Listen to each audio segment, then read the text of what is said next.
On peut en profiter pour montrer les cadrans de contrôle. Tu veux bien éclairer le cadran de contrôle? Okay. Alors là, c'est très très intéressant et mystérieux. On a les cadrans de contrôle d'époque pour l'horloger qui faisait son réglage dans la tour. Et regardez bien, ici on a le 10, le 11, le 12. Hein, donc le midi était là, c'était un cadran de 12 heures parce qu'à Venise on avait beaucoup de cadrans de 24 heures. Mais celui-ci était passé en 12 heures. On pense qu'à l'origine il était en 24 heures. Mais regardez bien la position du 12 hein, qui n'est pas classique. Et alors ce qui est très surprenant, c'est que de l'autre côté, ici ce serait le 8, ici ce serait le 7, ici ce serait le 6. Et les deux cadrans ne sont pas dessinés de la même façon. C'est une curiosité, on ne sait pas trop l'expliquer.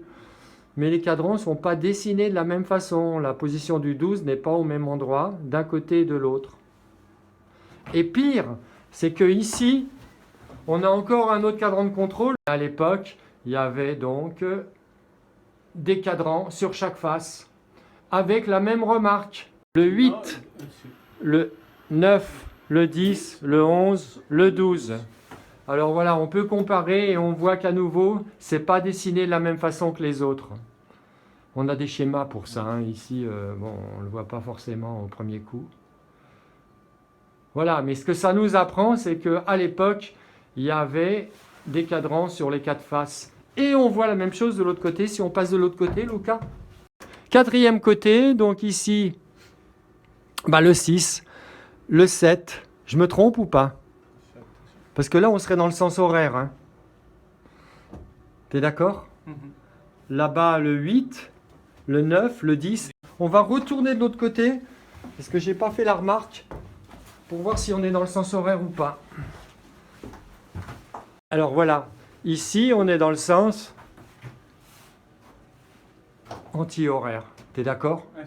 Anti-horaire. 10, 11, 12. D'accord? Et on revient ici. Donc ici, ce serait 8. Voilà. Donc, de ce côté-ci, anti-horaire. En face, on a vu horaire. Alors ici, est-ce que c'est la même chose? Donc ce sens-là, c'est bien 9, 10, 11, 12. Celui-ci, il est bien horaire. Et ici, regardez bien, 7, 8, 9, 10. Donc il est bien anti-horaire. Donc voilà, si on les prend deux par deux, il y en a un qui est horaire et l'autre qui est anti-horaire. J'espère avoir été clair. C'est vraiment une curiosité. Alors, qui a une explication? On attend vos commentaires. Merci.